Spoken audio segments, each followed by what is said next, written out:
again, I don't know what a New York solution is, but... Of course you do, Ken. Don't say that. Well, what is it? Presumably you mean like a zero-tolerance approach. We're nowhere near a zero-tolerance approach in this state. Of course they are.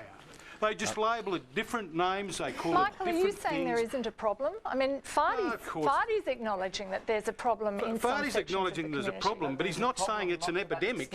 Not to the extent that they're dealing with it, right? That why the task force was set up. It was to deal with crimes that are obviously not exclusive only to the Middle Eastern community. They're across the board. What I'm acknowledging is that we have a problem across the board with youth, and the approach that we've been getting from the police and also from the state and federal government is zero tolerance, like the gentleman had said here. The way they're dealing with us is horrific. What I'd like to do is broaden the discussion out a little bit at this point and bring you in, Rob White, in Perth, because so far we've been talking very much about Sydney. You've done the first major study of youth gangs in Australia. How widespread and diverse are they, and how much are they linked to violence?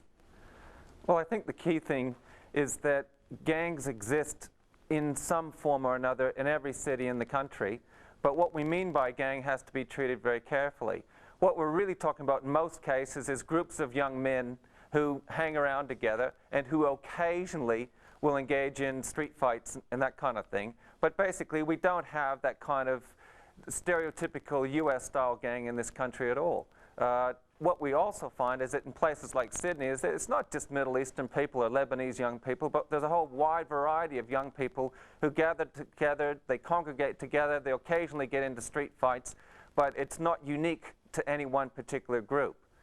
Okay, Les Twentyman, can I bring you in too? You're a youth worker in Melbourne's western suburbs. Are gangs a problem there? Yep, and it's not Middle Eastern, it's right across the board. I mean, it's the focus on youth, it's the same things. It's unemployment, poor education.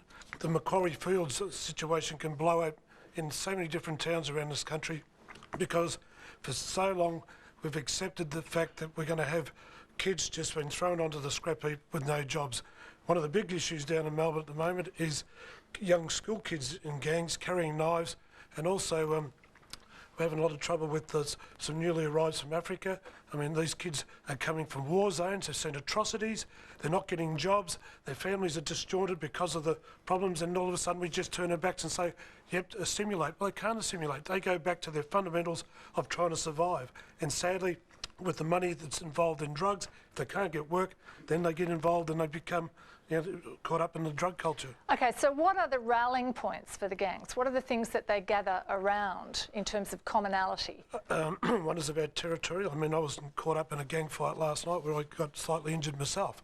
But, it's about that. And it's not also as a gang member, presumably. Not as a gang member. Only a razor gang member, that's all part of the bureaucracy. But, it's basically about the drug dealing, but it's also about safety. Kids don't feel safe, so they go around in their ethnic groups.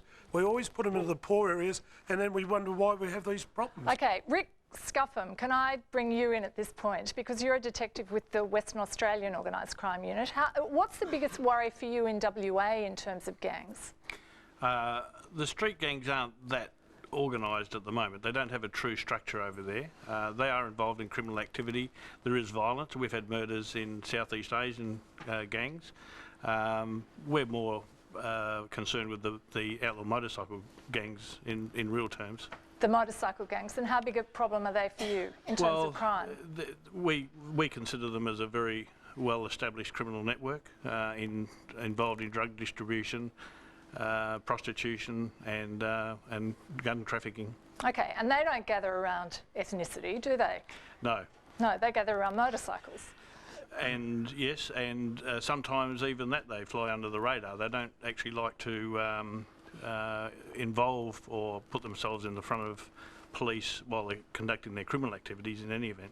Art Vino, you've looked at these groups very closely. What do you think of them, and what do you think about the discussion so far? Are there common elements in the way that... Yeah, there certainly is, Jenny. Yeah. I think one of the fundamental questions is, in the policing line, getting back to earlier comments, is does targeting a group as a problem by the police, I believe that's politically driven, but it increases that group's feeling of alienation. It increases that group's feeling are being rejected. But what else do you do if they're committing crimes? Well, first off, you don't form a specialist group to define them as a criminal problem. It's as these gentlemen here are saying, what the heart of the matter is, why people join those clubs is to obtain a sense of belonging, a sense of family, a sense of understanding, a sense of acceptance that they're not getting through the channels we currently offer. Gentleman there, yes. Just want to make the point that Middle Eastern people did invent gangs, and I think Australia's had gangs through some form or other, and I think, you know, of ethnic background that I've been for, you know, day one. We had Italian gangs, we had Yugoslav gangs, we had Greek gangs, we had all that sort of stuff, and we've been through all that. I'd like to get back to the point that was raised just now about belonging, about a sense of belonging, which seems to have struck a chord with a few people here in terms of all the different types of groups we're talking about. Samuel, you were in a gang called the Bloods. Is that right? Yep. Now, the Bloods were modelled on the US Bloods, which we heard about earlier, who were involved in some pretty heavy stuff, killing and all sorts of things in America. The enemy of another gang called the Crips. Is that right? Yep. What was the appeal for you, and why did you take those names when the history of those gangs was so violent in America? What was the appeal of being like them? Because back in New Zealand, we used to see it very nice. We used to see the Bloods, the Samoan Bloods. We used to walk around our area and all that, and we were just little kids. And as we grew up, we just wanted to be in that, you know. You wanted to be like them? Yeah.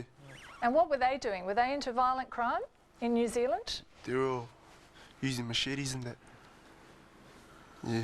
And you watched them as a young kid. And why did you want to be like them and not like somebody else? Wasn't actually trying to be like them. It was more of just growing up, and like we were into it. We knew them, you know. Just growing up with them, like hanging around with them, and we were just with them. You know, it's not because we wanted to be like them. It's just, you know, it was just us. You know, everyone has their own say. You know, you know, no one came and held our hand and said join the Bloods. You know, we just did it. You know.